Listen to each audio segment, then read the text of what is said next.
Hello बच्चों। Last time हमने colligative property start की थी और first colligative property along with the numericals, ये लास्ट टॉपिक था हमारा। ठीक है, फर्स्ट कॉलीगेटिव प्रॉपर्टी कौन सी थी? Relative lowering in vapour pressure. तो आज हम अपने नेक्स्ट प्रॉपर्टी स्टार्ट करेंगे, सेकंड। आपको पता है देयर आर 4 कॉलीगेटिव प्रॉपर्टीज़, तो आज हम सेकंड प्रॉपर्टी स्टार्ट करेंगे, एलिवेशन इन बॉइलिंग पॉइंट।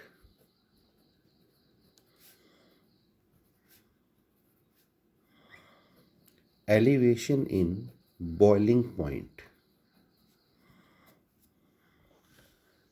ठीक है, बॉइलिंग पॉइंट का इंक्रीज होना। तो देखते हैं, ज़रा समझते हैं कि ये क्या प्रॉपर्टी है। ठीक है, देखो, आपको मालूम है जब आप ये आपके पास प्योर सॉल्वेंट था, प्योर सॉल्वेंट वोलाटाइल,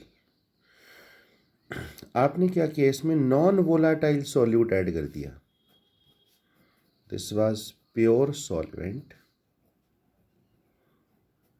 और आप उसमें नॉन वोलाटाइल सॉल्यूट ऐड कर दिया टू मेक द सॉल्यूशन। तो हम काफ़ी टाइम से बात कर रहे हैं कि नॉन वोलाटाइल सॉल्यूट डालने से जो वेपर प्रेशर है वो नो डाउट क्या हो जाएगा, डिक्रीज, और बॉइलिंग पॉइंट क्या हो जाएगा, इंक्रीज। स्टार्टिंग के लेक्चर्स में मैंने समझाया भी था आपको कि जो वेपर प्रेशर है वो inversely proportional to boiling point होता है।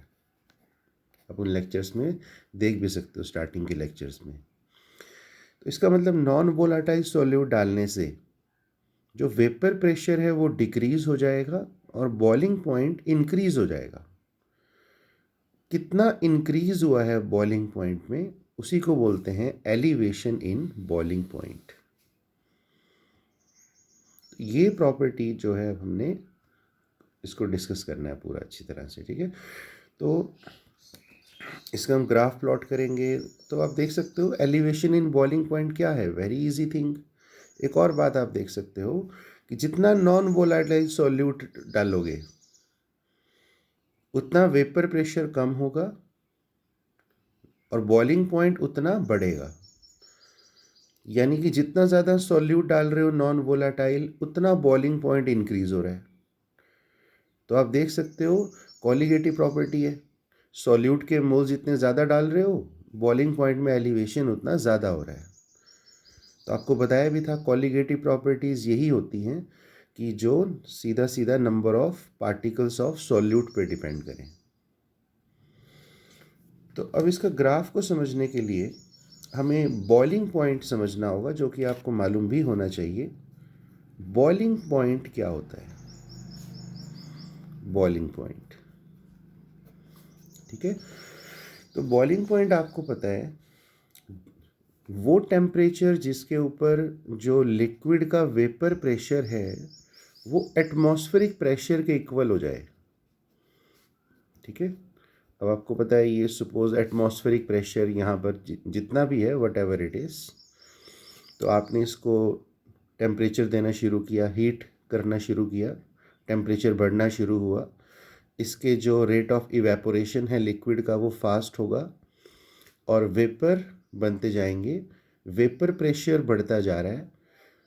तो एक पॉइंट ऐसा आएगा जब लिक्विड का वेपर प्रेशर जो है, जो वेपर्स है यहाँ पर, वो एटमॉस्फेरिक प्रेशर के इक्वल हो जाएगा। That temperature is called boiling point. यानी कि बॉइलिंग पॉइंट क्या है? It is the temperature at which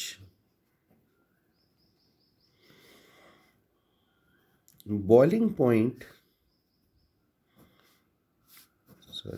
vapor pressure of liquid,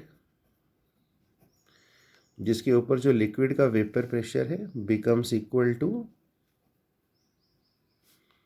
atmospheric pressure.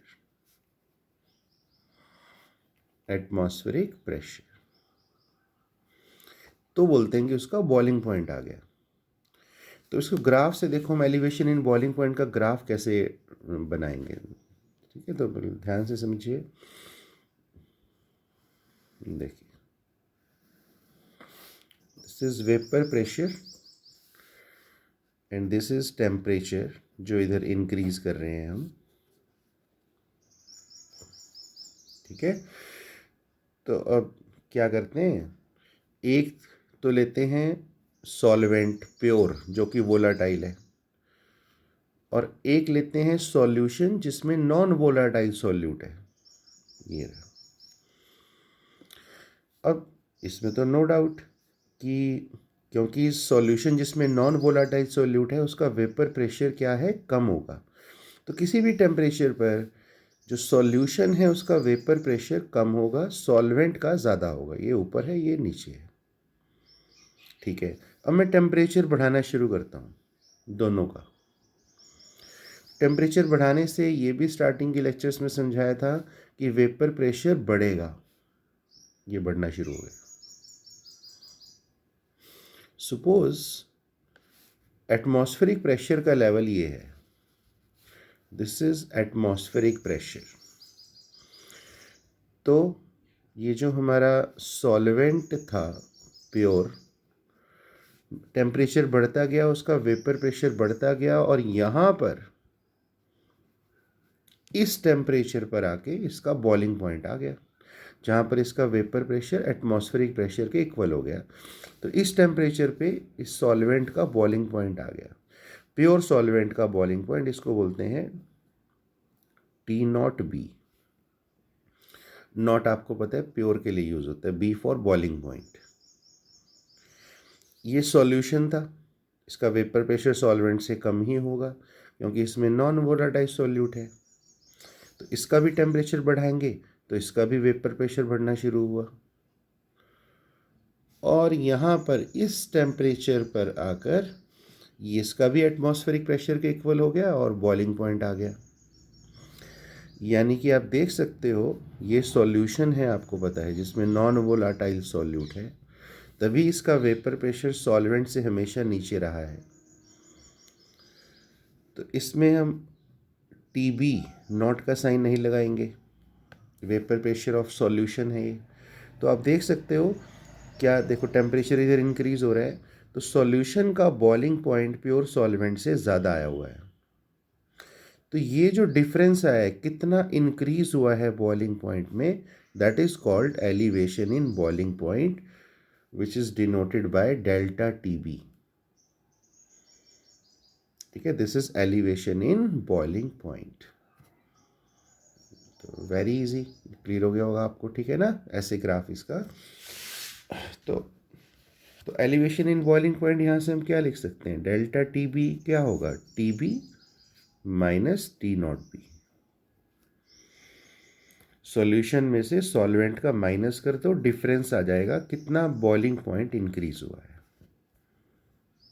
ठीक है, अब एक मैथमेटिकल एक्सप्रेशन है, ये जो एक्सप्रेशन मैं यहाँ पे तो डायरेक्ट लिख रहा हूँ, हम क्लासरूम में मैं इसको डिराइव भी करा के दिखाऊंगा। हालांकि डेरिवेशन कभी आती नहीं है, इसलिए मैं यहाँ पे टाइम सेव करने के लिए मैं यहाँ सीधा लिख रहा हूँ। मैथमेटिकली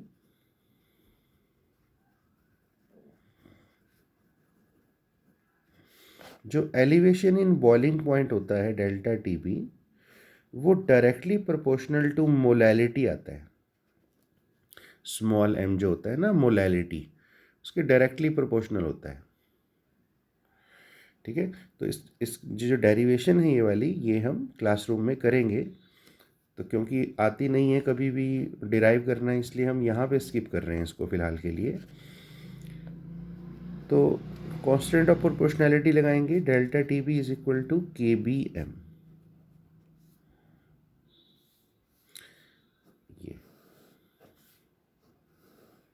ये जो के बी हमने लगाया है constant, this constant is called molal elevation constant, या इसको हम इबुलियोस्कोपिक कांस्टेंट भी बोलते हैं, मोलर एलिवेशन कांस्टेंट या एबुलियोस्कोपिक कांस्टेंट। ठीक है, इसको डिफाइन भी करते हैं यहाँ पर। कई बार एग्जाम में क्वेश्चन आता है डिफाइन मोलर एलिवेशन कांस्टेंट, ठीक है ना, उसको डिफाइन भी करते हैं। तो किस तरह से करेंगे, अगर मैं इफ मोलैलिटी 1 ले लूँ, अगर मैं सॉल्यूशन की मोलैलिटी अगर 1 हो तो क्या डेल्टा टी बी के इक्वल हो जाएगा के बी? अगर मोलैलिटी 1 ले ले तो मोलर एलिवेशन कांस्टेंट को कैसे डिफाइन करोगे? Molar elevation constant is defined as equal to the elevation in boiling point. ये एलिवेशन इन बॉइलिंग पॉइंट के इक्वल हो जाता है फॉर 1 मोलर सॉल्यूशन। अगर हम सॉल्यूशन की मोलैलिटी कितनी कर देते हैं? 1। ठीक है, this is how to define it, this constant. लिख भी सकते हैं यहाँ पर इसको। ठीक है, तो क्या लिखेंगे? Molar elevation constant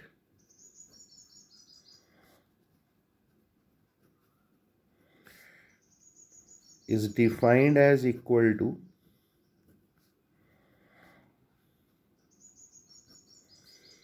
elevation in boiling point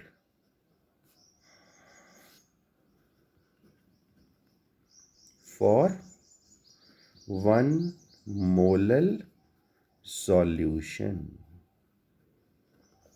ठीक है, अच्छा एक और चीज़, ये जो Kb होता है ये सॉल्वेंट पे डिपेंड करता है, ध्यान रखना। This is constant depends on solvent. Solvent मतलब अलग अलग सॉल्वेंट चेंज करेंगे तो ये Kb की वैल्यू चेंज होगी। ये वैल्यू हमेशा न्यूमेरिकल्स में गिवन होती है आपको। ठीक है, वाटर वगैरह की आपको याद हो जाएगी धीरे धीरे, और बाकी हमेशा वैसे गिवन होगी। और लेकिन ये ध्यान रखना सॉल्वेंट पे डिपेंड करता है Kb जो है, तो सॉल्वेंट चेंज करेंगे तो Kb चेंज होगा। और एक और बात जो है, हम जब भी हमने एलिवेशन इन बॉइलिंग पॉइंट निकालना हो तो हम हमेशा वो वाला सॉल्वेंट प्रेफर करेंगे जिसका Kb की वैल्यू हाई हो। क्यों? देखो, क्योंकि अगर Kb ज़्यादा होगा तो एलिवेशन इन बॉइलिंग पॉइंट भी ज़्यादा आएगा। मतलब हम वो जो चेंज होगा बॉइलिंग पॉइंट में उसे इजीली मेज़र कर पाएंगे, दैट इज़ वाई। ठीक है, तो हमेशा वो सॉल्वेंट प्रेफर करते हैं जिसका Kb वैल्यू हाई हो, ताकि उसमें एलिवेशन इन बॉइलिंग पॉइंट भी ज़्यादा आए जब हम उसमें नॉन वोलाटाइल सॉल्यूट ऐड करें। अच्छा, इसकी यूनिट्स भी कर सकते हैं हम, यूनिट्स Kb की।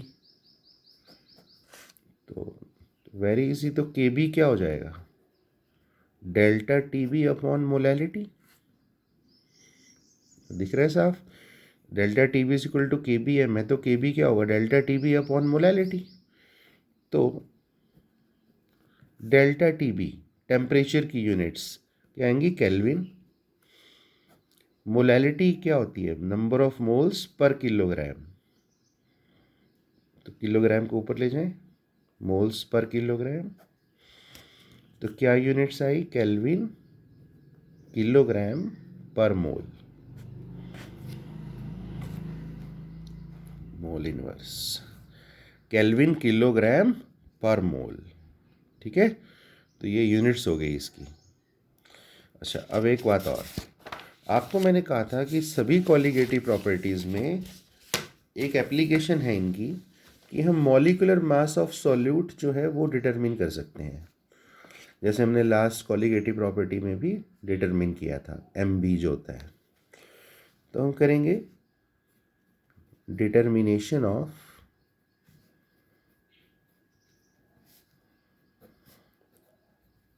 Molecular mass of solute. ठीक है, यहाँ पे बहुत इजी है, यहाँ पे सिर्फ मेन रिलेशन यही है एक, सिर्फ delta t v is equal to k b m. तो कुछ नहीं करना, आपने मोलैलिटी का सिर्फ फॉर्मूला पुट करना है यहाँ पे। क्या होता है, वेट बाय मॉलिकुलर वेट डब्ल्यू b by m b 1000 by डब्ल्यू a, weight of solvent, that's it.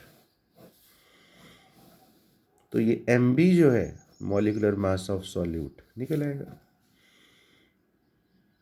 ठीक है ना। तो ये हमारा सेकंड कॉलिगेटिव प्रॉपर्टी हुआ, एलिवेशन इन बॉइलिंग पॉइंट। अब हम अपनी थर्ड कॉलिगेटिव प्रॉपर्टी करेंगे start, depression in freezing point, ठीक है। तो और फिर न्यूमेरिकल्स जो हैं इन दोनों प्रॉपर्टीज़ के इकट्ठा करेंगे हम। तो मैं अगली कॉलिगेटिव प्रॉपर्टी स्टार्ट कर रहा हूँ, third colligative property, depression in freezing point, ठीक है। तो नाम से पता लग रहा है डिप्रेशन मैंने कम होना। तो इसका मतलब जब आप नॉन वोलाटाइल सॉल्यूट ऐड करते हो तो बॉइलिंग पॉइंट इंक्रीज होता है और फ्रीजिंग पॉइंट क्या करता है, डिक्रीज करता है। बॉइलिंग पॉइंट कितना इंक्रीज होगा, that is called elevation in boiling point. Freezing point में कितना डिक्रीज होगा, that is called depression in freezing point, ठीक है। तो सिंपल बात है कि नॉन वोलेटाइल सॉल्यूट जितना ज़्यादा ऐड करोगे उतना फ्रीजिंग पॉइंट में डिप्रेशन ज़्यादा होगा। तो इसी तरह ये, इसका मतलब ये भी क्या है, कॉलिगेटिव प्रॉपर्टी जो number of moles of solute पे डिपेंड कर रही है, ठीक है। तो इसका भी जो हमें ग्राफ प्लॉट करना है, अगर फिर मुझे फ्रीजिंग पॉइंट समझना होगा क्या होता है। फ्रीजिंग पॉइंट वो टेम्परेचर होता है जिस पे सॉलिड और लिक्विड स्टेट इक्विलिब्रियम में आ जाते हैं, मतलब उनका वेपर प्रेशर इक्वल हो जाएगा। Temperature at which solid and liquid state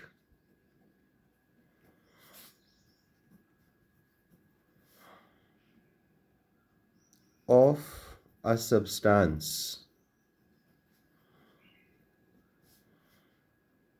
are at equilibrium, that is have same vapor pressure,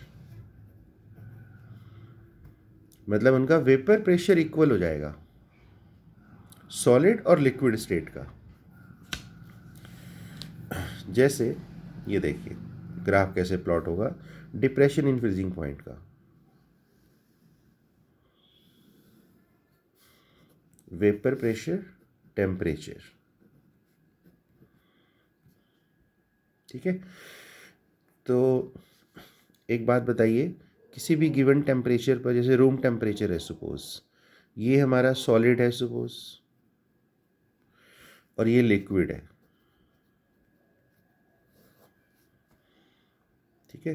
तो बताइए किसी भी, जैसे रूम टेम्परेचर ही ले लेते हैं अगर, तो रूम टेम्परेचर पे कौन ज़्यादा, किसका ज़्यादा वेपर प्रेशर होगा, कौन ज़्यादा इवेपोरेट कर रहा होगा, नो डाउट लिक्विड। सॉलिड में इंटरमॉलिकुलर फोर्सेस स्ट्रांग है, रेट ऑफ इवेपोरेशन क्या होगा, स्लो होगा, ठीक है। तो लिक्विड का वेपर प्रेशर ज़्यादा था, लेकिन हमें क्या करना है, सॉलिड और लिक्विड का वेपर प्रेशर इक्वल करना है, जहाँ इक्वल हो जाए, सेम हो जाए। तो लिक्विड जब से, ये किस सिचुएशन पे था, 25 डिग्री सेल्सियस रूम टेम्परेचर पे था ऐसा। तो मैं क्या करूँगा, लिक्विड का वेपर प्रेशर मुझे कम करना है, तो मैं क्या करूँगा, टेम्परेचर कम करना शुरू करूँगा, क्योंकि temperature is directly proportional to vapour pressure. Temperature कम करना शुरू किया, लिक्विड का वेपर प्रेशर कम होना शुरू हो गया और 0 डिग्री, सपोज वाटर था अगर, ये 0 डिग्री पे आके सॉलिड के इक्वल हो गया। तो वहाँ पे उसका क्या आ गया हमारा फ्रीजिंग पॉइंट। यहाँ से अगर मैं ग्राफ में समझाऊँ इससे, ये देखिए, ये सॉलिड है, ये लिक्विड है। तो इसका वेपर प्रेशर लिक्विड का ज़्यादा है, सॉलिड का कम है। मैं क्या करता हूँ, टेम्परेचर सॉलिड का बढ़ाना शुरू करता हूँ, इसका वेपर प्रेशर बढ़ना शुरू हो गया, और लिक्विड का कम करना शुरू करता हूँ टेम्परेचर, इसका वेपर प्रेशर कम होना शुरू हो गया। और यहाँ पर इस टेम्परेचर पे फ्रीजिंग पॉइंट आ गया, देखो, ठीक है। तो अब ये जो था मैंने लिक्विड लिया है, ये प्योर सॉल्वेंट का था, प्योर सॉल्वेंट वाला लिक्विड था ये। इस टेम्परेचर पे इसका फ्रीजिंग पॉइंट आ गया, इसको क्या बोलेंगे, T0F। पता लगी क्या होगा अब तो, F फॉर फ्रीजिंग, नॉट मतलब प्योर। तो नो डाउट जब मैं उसमें नॉन वोलेटाइल सॉल्यूट ऐड करूँगा, सॉल्यूशन जो बनेगा उसका वेपर प्रेशर सॉल्वेंट से कम होगा, तो उसका नीचे है वेपर प्रेशर, उसका टेम्परेचर भी कम करना शुरू किया ताकि सॉलिड के इक्वल हो जाए वेपर प्रेशर। उसका यहाँ पर इस टेम्परेचर पे इक्वल हुआ सॉलिड के वेपर प्रेशर के, यानी कि इस वाले लिक्विड का, जो कि कौन सा लिक्विड है, सॉल्यूशन है, जो जिसमें नॉन वोलाटाइल सॉल्यूट है, इसीलिए इसका वेपर प्रेशर सॉल्वेंट से नीचे रहा है। तो यहाँ पे इसका फ्रीजिंग पॉइंट आ गया, ये देखो लो टेम्परेचर पे फ्रीजिंग पॉइंट आया, ये हाई था, ये लो टेम्परेचर है, तो इसे दिखाएंगे TF। तो कितना डिप्रेशन हुआ, देखो डिक्रीज कितना हो रहा है, इतना डिक्रीज हो रहा है, this is called delta TF, depression in freezing point, ठीक है ना। तो ऐसे इसका ग्राफ को समझना है, ध्यान रखना किस तरह से करना है, ठीक है। और अब आप यहाँ से ये भी देख सकते हो, डेल्टा TF क्या होगा, कितना डिप्रेशन हुआ है, T0F माइनस TF, हायर में से लोअर वाला माइनस कर दो। पिछली बार क्या था, TB था माइनस T0B, ठीक। तो ये हो गया एक। तो ये बिल्कुल पैरेलल टॉपिक है एलिवेशन इन बॉइलिंग पॉइंट के, बस वहाँ B है फॉर बॉइलिंग, यहाँ F है फॉर फ्रीजिंग। यानी कि मैथमेटिकली मैं क्या लिखने वाला हूँ, पता लग गया होगा आपको, delta TF directly proportional to molality, जैसे वो भी डायरेक्टली प्रोपोर्शनल टू मोलैलिटी होता है। तो delta TF is equal to constant of proportionality लगाएंगे KF, वहाँ KB लगा था, यहाँ क्या लगेगा, KF फ्रीजिंग के लिए, KFM। अब KF का कांस्टेंट का नाम क्या होगा, वहाँ मोलल एलिवेशन कांस्टेंट था, इसका नाम क्या होगा, molal depression constant, molal depression constant, ठीक है। इसको भी बिल्कुल सेम उसी तरह डिफाइन करेंगे, if molality is equal to 1, delta TF के इक्वल हो जाएगा KF। तो यहाँ पर मैं इसको नहीं लिख रहा हूँ, अपने आप लिखना है आपने। तो क्या डिफाइन करोगे, molar depression constant is equal to the depression in freezing point for 1 molal solution. Units भी बिल्कुल सेम रहेंगी, क्योंकि जो KF होगा आपका, वो क्या होगा, डेल्टा TF अपॉन मोलैलिटी। तो फिर वही बात है, टेम्परेचर की यूनिट्स केल्विन, और यहाँ पे मोल्स पर किलोग्राम, यानी कि केल्विन किलोग्राम पर मोल, सेम यूनिट्स हैं। अच्छा, मोलर डिप्रेशन कांस्टेंट का दूसरा नाम होता है क्रायोस्कोपिक कांस्टेंट, क्रायोस्कोपिक कांस्टेंट, उसका नाम था इबुलियोस्कोपिक कांस्टेंट, ठीक है। बिल्कुल सेम टॉपिक है। तो इसमें भी मेन रिलेशन क्या है, delta TF is equal to KFM। यहाँ पर भी KF भी किस पे डिपेंड करेगा, नेचर ऑफ सॉल्वेंट के ऊपर।